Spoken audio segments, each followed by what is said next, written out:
I had seen their sort of their film market issues of Variety years before, so I kind of had a sense of what canon was, and I knew it was mostly Menachem that was driving it, the choice of projects and stuff. So I think I told my agent that I wanted to go in and talk to Menachem about making films for him because I felt like I had something to offer him. I went in and I think I walked out of there not with the project I was pitching Menachem, but with some other film.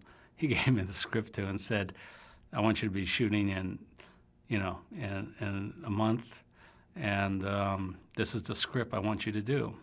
So that was my first impression of Menachem. He just, shot from the hip and moved very quickly. I don't remember Yorm that much. He really stayed in the background, let Menachem be out front. And I knew that, like the first screening I ever had of a film I made for him, I was petrified because I had heard that the night before, my screening was Invaders from Mars by Tobe Hooper, and they hated the film. And I just heard a lot about what happened after this film screened and the shouting and the accusations, and I didn't know if I could handle that type of demonstrative reaction to my film. Even before my screening started, the next morning, they were still ranting over what they had seen the night before, and it really felt personally wounded by what Toby had done, that he had taken all this money that he had basically sold them on his vision, and he didn't deliver on it. And I think that really hurt them, a lot. And they didn't ask for much. They didn't really they didn't expect a great movie. They just expected to be entertained when they saw their movie, and that was it. I was shocked at how they really saw every single movie they made. And they had opinions about every movie, and that was amazing to me. I remember all the time I try to dodge screenings or not screen from Menachem and Yorm. I'd say, "Oh, but you don't want to see this. You're in New York. You're coming back late tonight, red eye. You're going to be tired. You're not going to want to. You can't say, I'll be there. What time? 7 a.m. I'll be there." They just loved seeing the movies, and they just expected when that screen lit up for it to be magic. Their model was based on delivering films that had already been pre-sold, so they had to deliver the films. And a lot of times that, it almost, I think they would have preferred the films to be better, and they were really upset when they felt the director or the producers had let them down.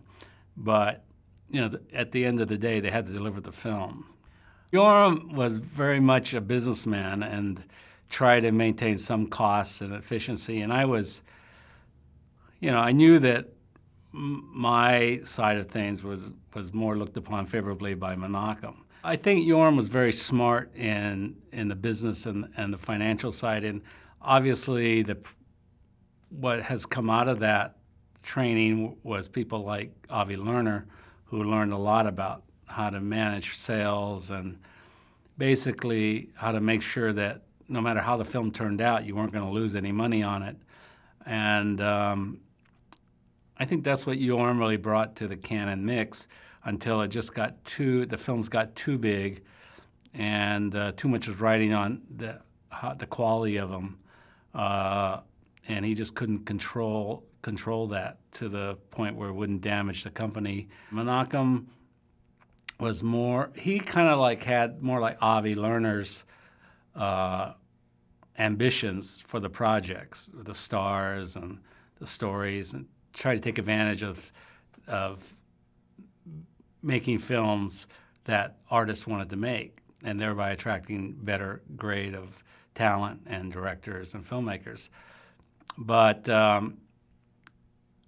they just Menachem didn't quite have that Avi Lerner side that was business also. And Avi could be really ruthless, and he learned that from Yorm. And Yorm could be ruthless, but was overruled and deferred to Menachem most of the time. Now, the one thing about Canon and working in that sort of a studio environment is that the mood there was a lot more honest and a lot gentler than I had experienced at a lot of the other studios that I'd been to, and studio heads that I'd been in the office where they were screaming at a producer that I was in the meeting with. And I heard far worse at other studios. And I just felt that at most studios at the top, certainly the execs were cold-blooded and much more destructive on a filmmaker's mind than Menachem Yorm. I think Menachem Yorm always saw filmmakers first as humans and second as somebody that could maybe make them money or maybe make them a good film. I did see agents and managers forming a line outside of Menachem's office first and then Yorm's office to cut the checks. I think most agents and the agencies and stars saw them as really deep pockets that they could pillage, and most did that. And I've been in. Menachem had an open door policy and would let me sit in when he was on speaker with, like when he was doing the arm wrestling film with Stallone, and if you listen to the way that producer was talk to him on the phone. This is to the director of the film and to the financier of the film. And he talked to him so disrespectfully that I think that people just strictly saw them as people that signed the checks and would rather had them just sign the checks and move out of the way. And I think that's too bad. It was a very parasitic relationship on both sides. And it still goes on today. I mean, a lot of the agents that are big agents today became big because of the deals and the money they got for their clients through Canon. So long-term deals for actors that probably shouldn't have, gotten long-term deals and things like that. Growing up in Europe and being exposed to European films, their tastes were different than American tastes.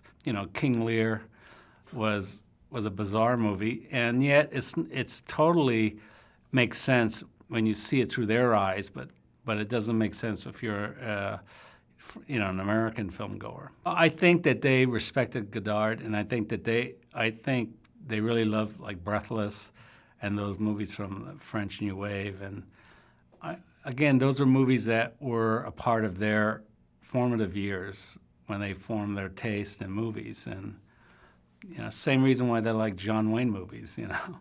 So a lot of Canon movies like with Chuck and with Bronson were more of that level of things. I think their love of cinema, which is same as the Weinstein's love of cinema, I think the difference is that when you're a foreign person coming to the United States, you try to actually ingratiate yourself even more. And I think they bent a little bit more than they needed to. And they listened to people and brought people close to them that were much more into their destruction.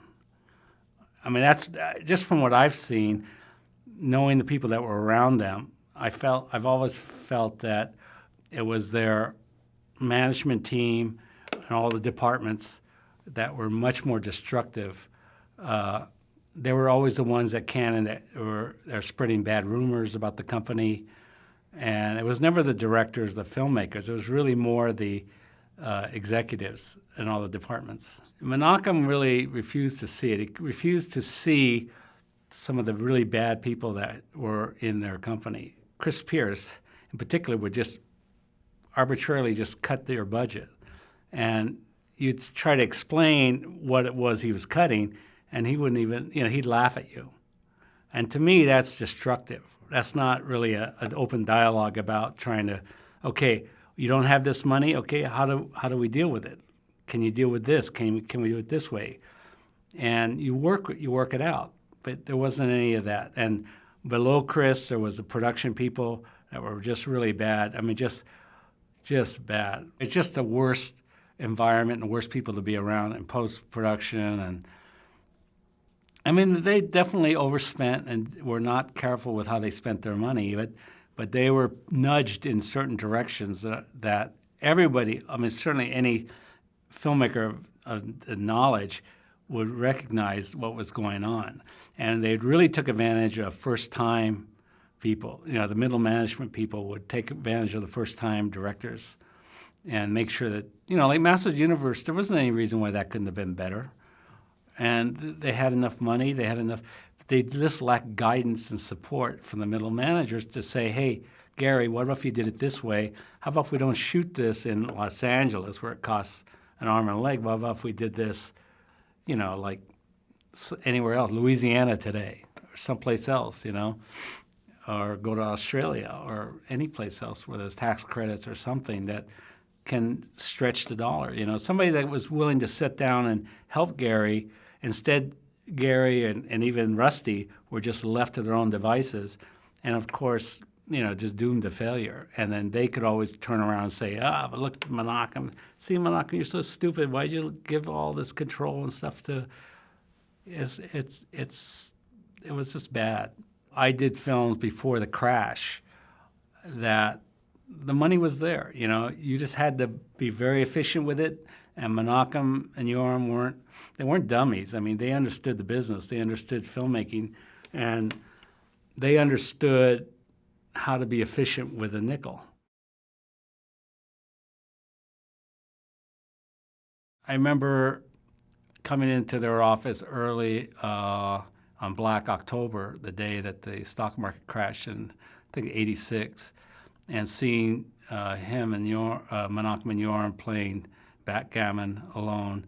And I knew something right then from the mood in the room that something had happened, and I didn't realize at that time that the penny stocks had fallen apart. That Black October date when the stock market collapsed and Mike Milliken's penny stocks really took a nosedive. I think that's the first time and really it was really pronounced, the effect on the company that day and thereafter. In the 80s, studios, and Canada was no different, they would estimate, they would project out what their slate of films would do upcoming. And based on estimates that they would give to the banks would loan them or give them a line of credit. And it allowed the film to, most of these companies to stay in business for another year or so. They needed that one hit that would that's why franchises are so big now. That's why the studios want the franchises. That's what allows their money to keep being, lines of credit to be replenished every year. I think when the junk bond market died, I think their financing died and their operating capital really went away. Their ability to raise money and to borrow money went away. There were a lot of things, a lot of ideas like Superman 5 that were bandied about and didn't make any sense. And so, you know, people would, like, I just, you know, nodded and listened to the ideas, and we shot tests or wrote tests that we thought we could make work, but it clearly wasn't in the cards. Menachem was trying to figure out how to do it for a price. He had the option was running out on it, and he thought it could be done kind of differently than it had ever been done before, and not done big, but done really small. And I didn't take it that seriously. I didn't see how Spider-Man could be brought to the screen effectively, so I kind of stayed away from it for a number of years. And then I think they just really needed it done because they were running out of time on their option, on their rights, and so we tried to jumpstart it. The villain that we had picked, he really was really locked in on, Menachem was locked in on Doc Ock, and I knew it was impossible to pull off on our budget, and so I really wanted the Lizard, and it was really hard to explain to Menachem why we would select a different villain than Doc Ock. And it was because his interpretation of the comic book character was a little bit different than the reality of it. I just never thought that they had the money or the technology existed to really. I mean, there had been that TV series, and I thought, that was pretty much all you'd have to do is just build sets on their side and things like that. We had certain problems that we had to overcome, which was one is how do you deal with changing Peter Parker's physically from a scrawny, small high school kid into this superhero body. And our solution was we would cast an actor that was predisposed to, he had the genes to be able to make that move to becoming a more superhero body, gaining it. And we needed something in the middle because we'd have to shut down production of Spider-Man while the actor sort of morphed himself into a superhero body. And our solution was, because they also wanted to do Masters of the Universe 2 because their contract with Mattel was running out of time, and they also needed to do that. And so that's how that formula sort of came into VAC, where we do all the pre-Peter Parker before he got bit by this spider first. We go into Masters of the Universe 2, shoot the whole film, come back out of it, and finish up Spider-Man after Peter Parker was bit by the spider. Masters of the Universe 2, I felt there was more possibilities. I had seen the first film, and I just thought that their budget was extraordinarily high by canon standards, and I just thought that they chose a shot in the United States, in Los Angeles, which was very expensive, and I thought that if we shot it offshore, we'd have a chance of maybe doing something interesting with the film. We shot the test. We built a lot of sets, and we built all the costumes for Masters 2. Spider-Man, I think we had all the costumes built too, but I think they were pretty simple. But we had done a lot of tests and rigging on how to get Spider-Man to swing down an entire Manhattan street and things like that, and how to rotate sewers and rooms. We built the whole Brooklyn apartment that Peter Parker grew up in and rotated that. We wanted to see how that looked on camera, and we shot tests of that. So we pretty far. I think we were within 2 or 3 weeks of shooting when we found out that Canon had lost the rights to both films. I think the check to Mattel never showed up, and the check to Marvel bounced. And then immediately, without the rights, you couldn't start shooting, obviously, because the bond was pulled, the banking was pulled, everything was pulled. They couldn't believe that somebody who had taken money already for them for rights would now, invalidate their ability to make the movie that they spent even more money on. And I think it was hard for them to accept, too.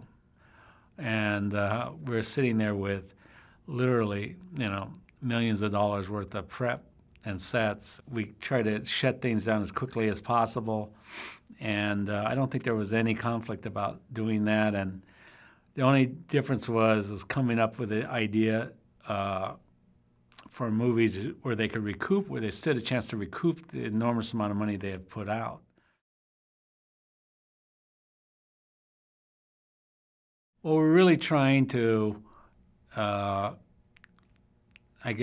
respect and honor Canon and Menachem for taking the chance that this small little movie, if we could do it for a price, he could recoup enough to make up for Masters 2 and Spider-Man. Because I felt it was unrealistic of both Mattel and Marvel. Why would they?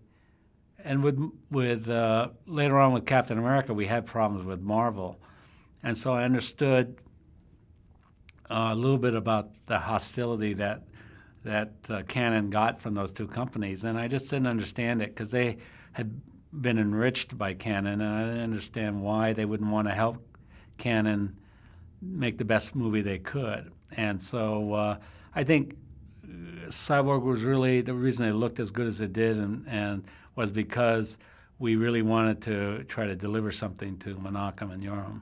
I had been talking to Chuck. I'd seen Chuck, and I'd known Aaron Norris, and I had this idea that of a futuristic action movie that would feature Chuck in a way that people hadn't seen him quite before, and that's pretty much was the genesis of Cyborg.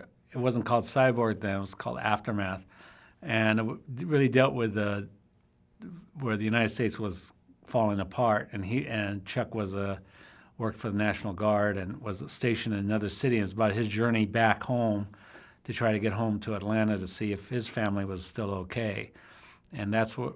And I went to Menachem. I pitched him the idea, except I think Menachem and Yorm, they talked and they said, well, we have this other guy that we think is going to be a big star, and we'd like to see him in the part. And I said, oh yeah, who's that? I was thinking it was going to be Michael Dudikoff or somebody like that. And they said, no, Jean-Claude Van Damme. And I said, Jean-Claude Van Damme, isn't he French? And they said, yeah, but don't worry, you can make him American. He'll be okay. And so that's how we ended up with Jean-Claude and Cyborg. My feeling was that we could make Jean-Claude look better than he would ever look in a movie. I didn't know what we'd do about his accent, so we ended up cutting. I think we cut almost all the lines out of his character, and then we realized that didn't work in the early cuts. So we had to. I felt more confident, to be honest, about voice doubling him as opposed to letting him try the loops, and that, obviously did not sit well with Jean-Claude and his entourage. My vision for it was still very dark. It was really dark when it was going to be Chuck's, and I wanted to retain that sort of nihilistic, sort of the road type of feel to the film. And and they really tried to keep that in the film and throughout the whole thing. Even though I know we had to have these moments when Jean-Claude sort of killed people and then hit that pose, or a lot of martial arts that didn't make, in my mind, it didn't make a lot of sense, because it was, why would you kick so pretty when you could, kill somebody much more brutally? And originally with Chuck, it was a much more brutal film, and I try to retain those elements. Def Leppard had just come out with several heavy metal albums, and I really liked the feel of the Def Leppard albums, and I wanted to bring that into the movie. And I know that after we had the very first screening for Menachem and Yorm left and just said he had such a bad headache, because it was. I think the first cut we showed it in black and white. We used the black and white dupe instead of color, because I really wanted to have that nihilistic feel to the film and make it feel like it was more of a war film than it was an action-adventure movie. Menachem and Yorm, they never went to test screenings, and that particular one, I don't actually remember who set it up or why it was arranged. I don't think we felt necessarily we were ready for it. And one of Jean-Claude's entourage or friends was there and saw that didn't go well, which is no big surprise, because I don't think I ever had a test screening really go really very well. So, but that one it didn't go well, and I think that person called Jean-Claude, who was on location doing Kickboxer in Thailand, and let him know it didn't go well and that his career was threatened.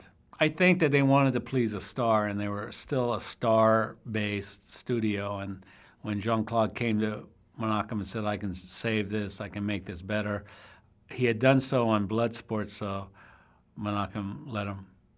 And Menachem asked me to support it and not, and I know that Menachem had been through some tough times as well, so I understood what Menachem was asking me to do. I think Sheldon really wanted to be Jean-Claude's director, and after we had finished Cyborg, actually, Jean-Claude came up to me and said that he wanted me to direct a film about Jean-Claude playing twins called Corsican Brothers. And it was a Canon film also. And I don't know if that entered into it. Sheldon maybe felt threatened and stuff. Because Sheldon, I think, was at that time was just starting his own directing career. So I never saw it for years. So I saw little pieces. I'd hear about it, and certainly I saw the reviews, and I was just disappointed that it was strayed so far away from what we had intended, But it happens. So they ended up making a lot of money off of it because Bloodsport had made money, so they made a lot of money off of Cyborg. I think Cyborg actually played like in Egypt for a year straight, like 57 weeks or 58 weeks. It set a lot of box office records. Did really well foreign. So I think Canon, as far as Canon's position was that Cyborg was a success, and it was a success because of Jean-Claude. I think they were chasing something they didn't understand. They didn't understand that the world was starting to undergo. The film business had starting to undergo an evolution, which it does every 5-10 years, and they were rooted in a business that was still using a 70s model in the 80s. That's really what sunk them. They just were out of time. They just didn't understand that the markets had changed, that home video and cable were coming in, and what that would mean to the theatrical business. And really, that's really the problem, is that still it was a theatrical world. Like when I first started raising money for films, it was all about you had to make all your money in theaters because there was no other way of making money.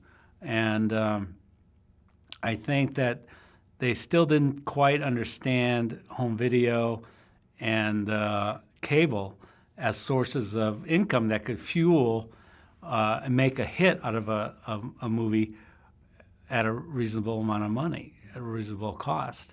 And nobody had figured that out yet. And I think that a lot of the middle management that Canon had, that Menachem Yorheim under them, didn't understand that. They didn't understand that the writing was on the wall, that the world had changed. When Menachem Yorheim they started, and when a lot of their middle managers had started, they had started in a world where a movie could play 4 months, 5 months. Like I just said, in Egypt, a whole year on one screen. How often does that happen now? Never.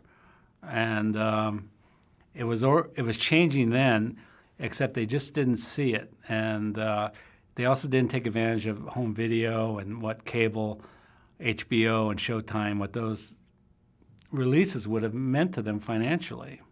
A guy named Peretti came in who was clearly just an opportunist in a way, and he really put the final nail in the coffin.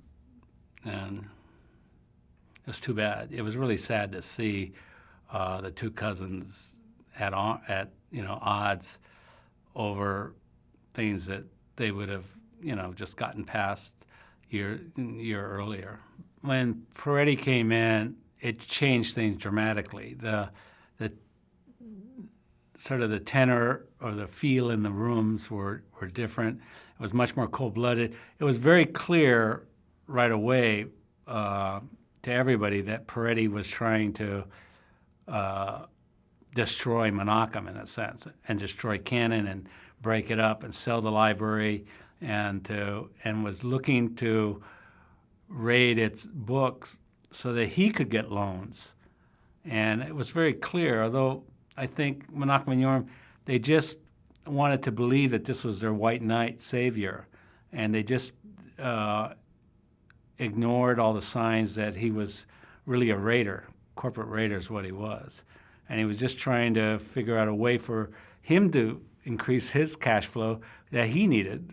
I believe he went to prison over some things, and he was really just trying to keep his own head out above water, and came in with all kinds of bravado. I think his family, he put all his family in all key positions and stuff like that, and it was really, you felt an ill wind had blown into the office.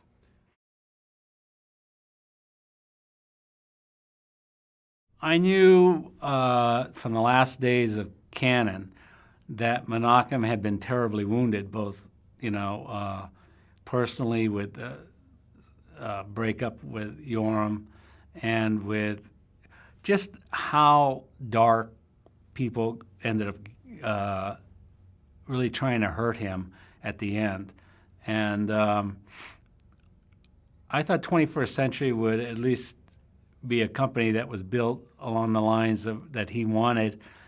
I didn't understand that he wouldn't be able to get the bank loans that he needed to really do the slate of movies that he intended. But his heart, I think, was in the right place. It was a much happier place, at least initially. I went to London. I was in London for a Captain America bank loan meeting with Menachem. And it was a show like I'd never seen. I'd never seen anybody just present a movie like it was going to be Gone with the Wind to bankers and have bankers, their eyes filled with stars. And it seemed, I think at that time, it seemed like Menachem would be able to pull this all off. But again, I think they just didn't understand how much the world was changing.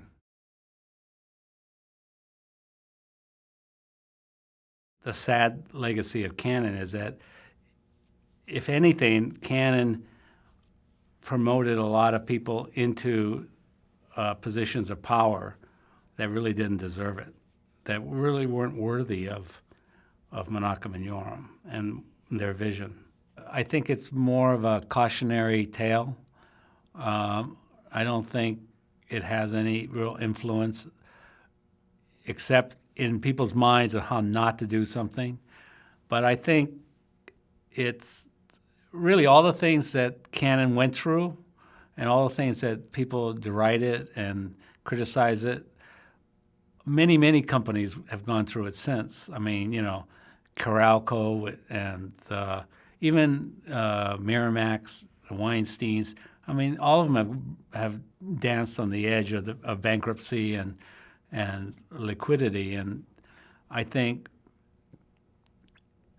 it's just the cautionary tale is for people that go into the business to know that it's not always the way you remember it from your childhood, and that the business continually evolves and you have to evolve with it. Technology evolves in a company, and the exhibition evolves, and the sources of revenue evolve. I'm amazed at a lot of my films because I started in the 80s and in 81, and I'm amazed that those movies get a second and third cycle. I think movies nowadays are better than they've ever been, but a lot of people have nostalgia for movies in the 80s the way that they have nostalgia for movies in the 50s and the 40s and 30s and 20s, I know when I grew up on movies in the 50s from Japan or 50s from Europe, those movies, kids nowadays, they don't know those movies at all. I don't even know if very many of them even know Kubrick or people like that anymore, So I think Cannon's legacy will be all those kids who went to video stores in the 80s and 90s. Eventually they'll become much older, and their kids and their grandkids will eventually forget about all, home video stores, which I think most people nowadays can't even comprehend. They only think of Netflix and Amazon and iTunes. Definitely Cannon was a company of its time in the late 80s, and it's just at the beginning of cable and home video, and I think what Menachem and Yoram really should be proud of is the fact that they created a company that people still talk about today, and it's their affection for movies that really gives Cannon longevity.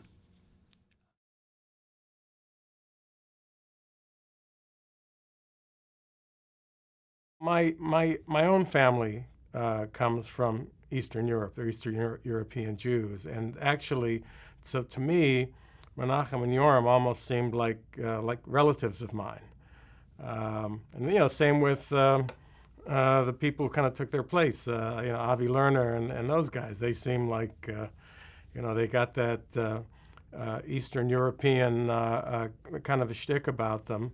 And even I never met any of the the old moguls from the golden age of Hollywood, but I would imagine they were something like that. I think these guys, especially Menachem, always harbored a dream like that. He always harbored a dream of being some kind of a huge mogul. And I'm sure, I don't know if he ever told people this, but I'm sure it was something that was in the back of his mind. Just like, Jean-Claude Van Damme was a guy that I worked with a lot. And actually, the first film he starred in was for Canon, Bloodsport, which I wrote. And Jean-Claude was a guy who, when he was growing up in Belgium, always had this notion in the back of his head. And although he would tell people also, I'm going to be a big movie star one of these days. I'm going to be bigger than Stallone, bigger than all these guys. And Menachem, I would think, had the same kind of notion in the back of his mind. I don't know if he told people about it, but he was always, that was his dream, was to be a big Hollywood mogul. Jean-Claude had gone to Cannes before he had ever met them, before he ever did a movie. I think he had done a bit part in some movie called Monaco Forever. And actually the title of his character was Gay Karate Man. And he played kind of a swishy guy who knew karate, was trying to pick up on the main character, something like that. I never saw the movie myself. But he had a lot of photos of himself doing all kinds of acrobatic stunts in Belgium. And he had business cards printed up, Jean-Claude Van Damme. I'm not sure exactly what they said on them. And he went to Cannes, and back then, this was like in the early days of doing these crazy foreign pre-sales, you could just go from office to office. In fact, you could do that at the AFM. 25 years ago at the American Film Market, you could just walk in, there was no security, and just go from office to office and say, hi, I'm so-and-so, and I got a movie I want to sell you, things like that. So he was doing that. He went from office to office. One of the offices he went into was Canon Films, and Menachem Golan is there, sitting behind the desk, and basically says, hi, I'm Jean-Claude Van Damme. I'm going to be a big movie star one of these days. Here are some pictures of me. You should get me while I'm still cheap and available. And Menachem says something like, happy to meet you, Jean-Claude. If you're ever in LA, look me up. In fact, here's my business card. Gives him a business card. And for Jean-Claude, this business card from Menachem Golan, it was like the gold chocolate bar in Charlie and the Chocolate Factory. This is something that I think he just kept near his heart and worshipped it. And I'm going to go to LA one of these days. And Menachem Golan said he wants to see me. So he finally makes it to LA, goes to the offices of Canon, and of course, it's like, the Emerald City, and no, the great Oz will not see you. So walks away disappointed. And he was doing various odd jobs at the time in LA, and one day he's driving down La Cienega Boulevard with his friend Michel Kesey. And they're driving past this restaurant called Acapulco, this Mexican place, and he sees Menachem walking out with a few other people. And tells Michel, quick, make a U-turn, there's Menachem Golan. They do a U-turn, they stop, Jean-Claude gets out and says, hi, Menachem, remember me, I'm Jean-Claude Van Damme, you met me in Cannes. And then he throws a kick in Menachem's direction. He used to do this a lot back then. He would say, okay, just stand there, don't move. And then he would do one of his kicks and do the kick like basically flying over your head and getting very, very close to your face. It was quite impressive. So he did that to Menachem. Well, Menachem just happened to have made a deal a few days before, maybe it was that day, to do this movie Bloodsport, which Mark DeSalle and Lou Horowitz had brought to him for financing. And they did not have a star. I wrote the script for that well before this. This is before I'd ever met Jean-Claude. The script was written for Mark. They sold it to Canon. Canon decided we're going to make this low-budget karate movie. We're going to shoot it in Hong Kong. But they had no star. And then Jean-Claude comes up to Menachem and does the kick, and Menachem says, come to my office tomorrow, because now he actually was searching for somebody to be in this movie. And apparently Jean-Claude did come by the office the next day. He actually was ushered in. And Menachem says, I have a project for you. It's called Bloodsport. Here's the script. Read the script.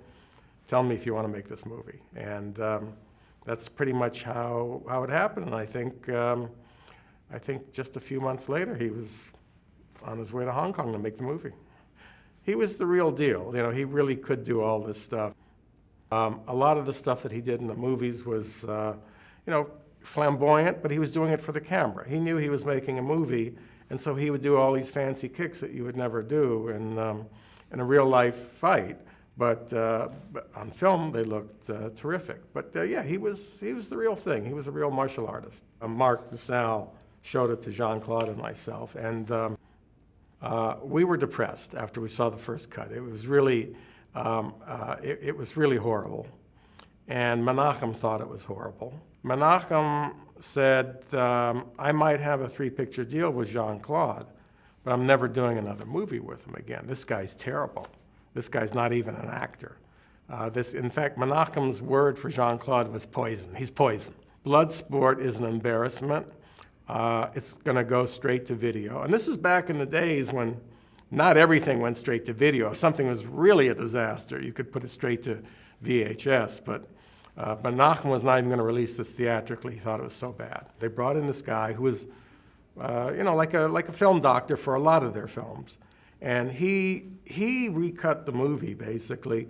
Jean-Claude came in and showed him how to cut the fights. Jean-Claude had a really good eye and a really good sense of how to put a fight scene together, how to choreograph a fight scene for a movie, how to cut a fight scene, and he knew what the footage was. And he came in, and as far as I know, and I was not in the editing room, but Jean-Claude said that he came in and he showed this guy how to cut the fights. Well, then we saw another screening, and this is maybe 9 months after we saw the first one. We saw another screening, and we were all slapping each other on the back and congratulating one another and saying, hey, this is a monster. This thing's going to be a big hit. Menachem did a test run. He wanted to just test it on the West Coast. So they opened it on 150 screens on the West Coast of the U.S. And I had the audacity to say, Menachem, Bloodsport's going to do better than Missing in Action 3. And he got the biggest laugh of the day. He said, you're dreaming, my friend. And turned out that I was actually right. You know, Bloodsport, look, can anybody remember Missing in Action 3 nowadays? But Bloodsport is still the top of the list. You know, whenever there's a list of best martial arts films, best action films, Bloodsport ends up being on the list. After Bloodsport became this hit, so after it did well on the West Coast, then they opened it in the rest of the country, and it did spectacular business for a movie that cost $1.1 million, which is probably a pretty accurate estimate of what it cost to make that movie. It did spectacularly well, and suddenly Menachem was waiving the contract at Jean-Claude and saying, so he went from this guy's poison, he'll never work for me again, to we have a contract.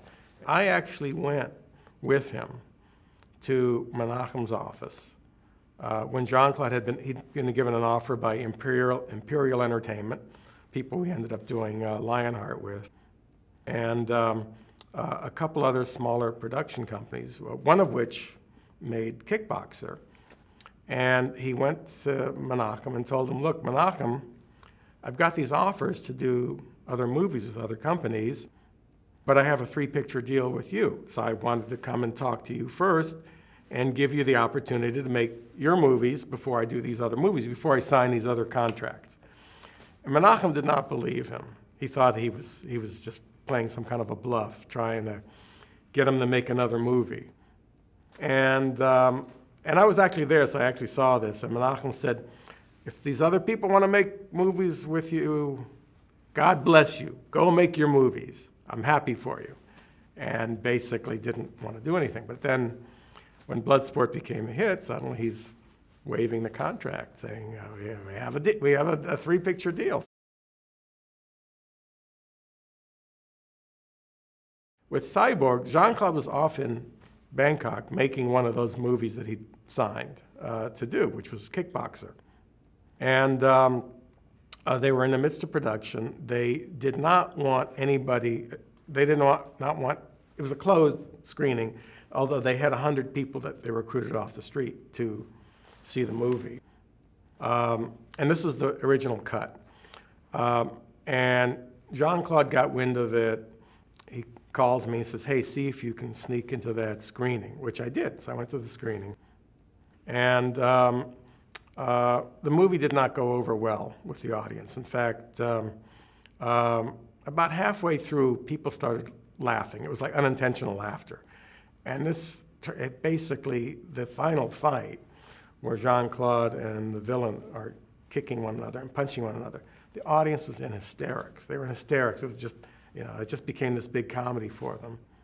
And then they took a survey, and out of 100 people that were in the screening, one person said that he liked the movie. It was very strange and very off-putting. Well, if one person out of 100 says that they like the movie, then you've got a problem there. It was very uncommercial. I can't really remember that first cut. It was not memorable. All I remember is this doesn't work and the audience is laughing. I got on the phone to Jean-Claude. I called him in Bangkok and I said, hey, you need to come back right away. And he said, oh, well, I was planning to go back to Belgium and see my parents after the movie and all that. And I said, no, you've got to come back immediately, like tomorrow. Get on a plane, come back. Take a look at this movie, see what you think. So he does that, comes back. Meanwhile, Canon they were doing their post-production on it. They already had posters printed up, and they already had it booked into theaters. And Jean-Claude gets back. They screened the movie for him, and then his face was white after he saw the movie. And he goes and has a meeting with Yoram and Menachem and says, this movie's a disaster. And Yoram was saying, look, we've already got this booked in theaters. We've already got posters made. Just let us release the movie. It's not going to kill your career. And Jean-Claude was saying, look, just give me 2 months. Okay, just pull it out. Don't put it in the theaters. Give me 2 months. Let me recut the movie. So Yoram did that, pulled the movie. And we basically, this is back in the days of film. There was, it wasn't like you had your Avid cut. You actually we had to go in and pull the work print apart, cut by cut, take the tape off, and hang the pieces. And we had 2 editing rooms going. And I reworked the story, came up with a lot of different angles for the story. Wrote ADR lines. Jean-Claude did the fight scenes. We recut it. We did ADR. A lot of the lines in the version that was released are ADR lines that are played on somebody's back because we had completely different dialogue. So we couldn't show the person's lips moving. So we had to throw it on a over-the-shoulder shot, and that movie worked. I saw Albert's first movie. I'm not sure if it was his first movie. It was called The Sword and the Sorcerer. I thought that was terrific. I loved it. And it was really more of a conventional, sword and sorcery movie. And I saw it way before. This is way before any of this stuff. That was my first introduction to the name Albert Pyun, and I thought the movie was fantastic. And but there were other people involved. Maybe he was trying to do something more conventional. With Cyborg, it was something that was, I can't remember just how unconventional it was. All I know is didn't work for the audience. It wasn't just my opinion. Audience didn't like it. And I guess we just turned it into more of a conventional action picture. And nothing wrong with that. It made a lot of money, and they made sequels, and that's a movie that's still, Cyborg still got a lot of fans. There are people that like that original Cyborg. And I know that Albert he found his director's cut and put that out, And I've been reading on the internet, people who see the director's cut are saying, well, gee, I still kind of like the original a lot better.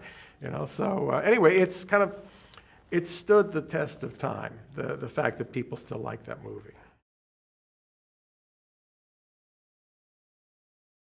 There are these two guys that just came out of nowhere from Israel, and suddenly they're making, I remember one year, there used to be these big issues of the Hollywood Reporter and Variety that would come out during the Cannes Film Festival, during AFM, and all these companies, there were a lot of smaller companies doing foreign pre-sales at the time, would run pages and pages of ads for all the movies that they were trying to sell. And I remember one year Canon had 42 movies going, like 42 movies. I mean, that's an entire career there, is 42 movies. And they were making 42 movies. Maybe I'm wrong with that number, but that's the number that's sticking in my head, was 42 movies. And you look in this big fat edition of the Hollywood Reporter from AFM, and it's just like page after page after page of Canon movies. And Bloodsport was actually one of those that was sold that way. They had a big photo of Jean-Claude from the movie No Retreat, No Surrender, just a shot of him in the ring, holding up his arms and looking like a real mean, kick-ass kind of an action hero. And they were selling Bloodsport like that. And they were selling Cyborg, all of this stuff. But yeah, I don't think any studio or any mini studio was making 42 movies in a year back then. So that was kind of unprecedented. I was working for Stallone at the time. Stallone had hired me to write Rambo 3, and I also wrote a French Foreign Legion movie for him, and I was doing some other stuff with him. And Menachem paid him an unprecedented amount of money because his dream, same with Avi Lerner's dream. See, Avi actually made the dream come true. Avi's dream growing up in Israel and South Africa, seeing these movies with Stallone and Schwarzenegger and Bruce Willis was to, if only I could make a movie with Sylvester Stallone one of these days. Well, Menachem was in a position to be able to do that back then. They made this movie called Over the Top. I actually went to the set one night to visit with Stallone. So I actually was on the set, and it was this huge production. It was up in the Hollywood Hills, I believe, or in Bel Air, something like that. That's really when salary inflation started with these big movie stars, because guys like Menachem or Andy and Mario at Carolco would want to get a big star like Stallone, and they would just say, okay, we're gonna put all of our money into getting the star. But if you had a big star, then you had to up the production value also, and they really upped the production value on Over the Top. And Menachem directed that. Whenever there was a really huge prestige project, he would want to direct it himself. And he was not a bad director, actually. In fact, he's quite good. Some of the stuff he did was quite good. But, he was just spreading himself way too thin because he's running the company, he's looking at scripts, he's getting actors, and meanwhile, he's directing movies on the set, setting up shots and things. But the one thing that struck me at the time, and this is not unusual anymore, but I went to the catering truck that night when I was visiting the set, and the choices of entrees were like something that you'd get in a 5-star restaurant. It was the one that stuck in my mind was duck l'orange flambé was one of the entrees, and this is on a movie set, but he had Sylvester Stallone, so he made a real big deal about that. You talked about dreams that Menachem had, and that was one of his dreams, was to work with, the guy who starred in Rocky, the guy who starred in Rambo. That's the kind of movie star that I want in my movies, okay, Chuck Norris and Charles Bronson are okay, But I want the big, and Stallone was the biggest star in the world at the time. He really was number one, and Menachem just decided we're going to make a movie with Sylvester Stallone because he wanted to elevate the company also. I think that's where he started making mistakes, was they did really well doing the low-budget genre stuff. They made a fortune doing that stuff. But he wanted more. He wanted, I want to make movies with Sylvester Stallone. I want to make movies with Meryl Streep. I want to make prestige movies that win Oscars.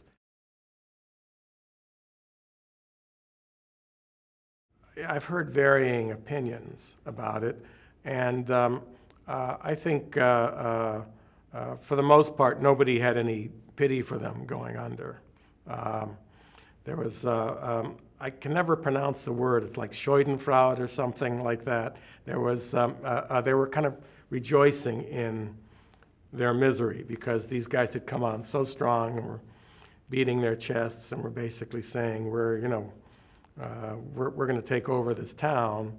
And then it seemed like a lot of people were happy to see them go down in flames. And it didn't all happen at once. There were a series of steps. First, Menachem and Yoram split up. And then, I guess, and then they started making these competing movies, like two competing Lambada movies, for example. And I think there were a couple others like that. And that both opened on the same day, which was just crazy. They didn't want, it became this huge competition between the two cousins. And that didn't help. Peretti had bought MGM, and I think he'd bought Pathé also, right? So Pathé took over Cannon or merged with Cannon, I think prior to Peretti, if I'm not mistaken. And then suddenly Peretti came in, and now he was owning everything.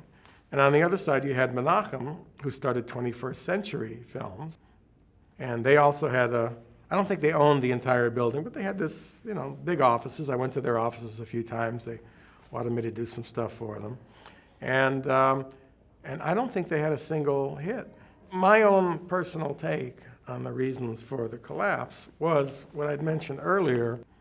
They weren't happy with their place in the industry. It was like the story of Icarus. They were reaching too high. They were reaching for the sky. They were reaching for heights that they couldn't, that they were not meant to get to.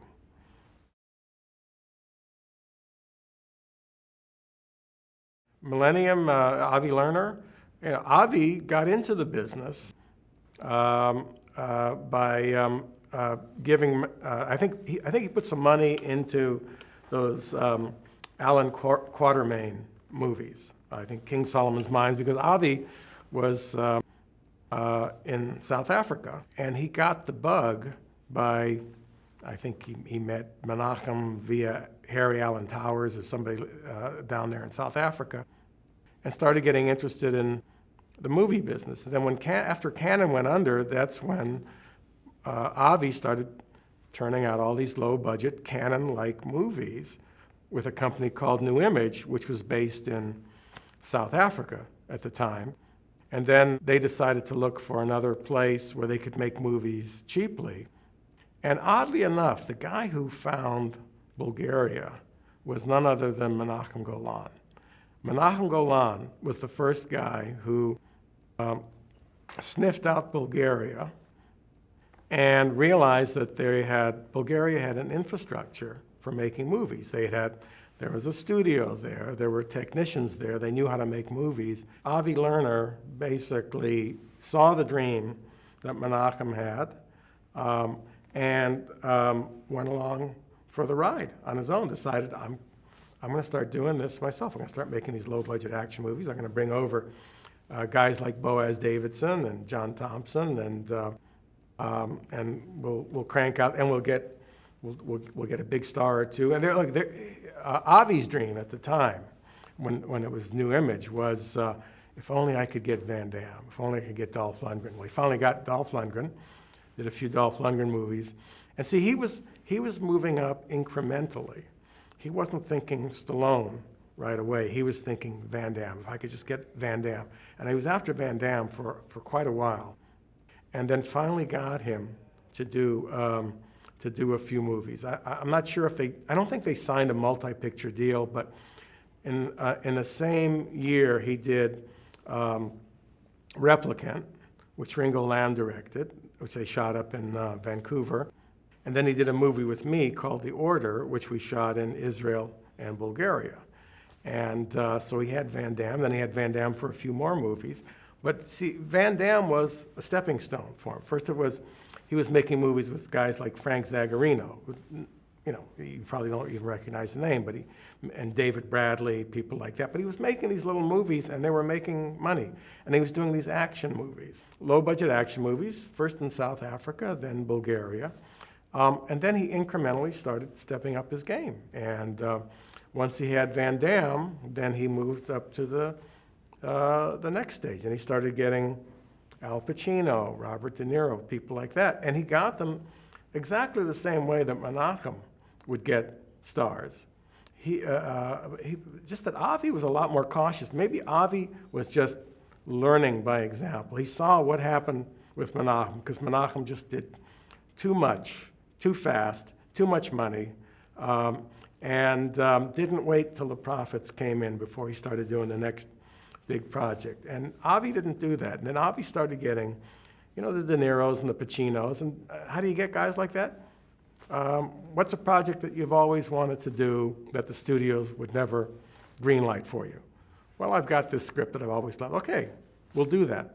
How much you want? Okay, I want 5 million, I want 10 million, whatever. Fine, we'll pay it. You've got your movie. And then they would make those movies and not spend a lot of money on production value, not go crazy like studios would go. And they'd make them in Vancouver, they'd make them in Bulgaria. Now they're doing a lot of stuff in Louisiana. Wherever the climate is right for getting a certain amount of quality, for getting as much bang for your buck as you could possibly get. And he's achieved the dream that Menachem always wanted to achieve. He actually got Stallone and Schwarzenegger and Bruce Willis and Chuck Norris and all these big action guys to be in one movie that he was making. That was the dream. Like that would, you know, Menachem could have died and gone to heaven if back in the old days of Cannon, if he could have had a movie, a Cannon film that had Stallone, Schwarzenegger, Willis, okay? That just would have been the ultimate for him. And Avi's done that. He's achieved that.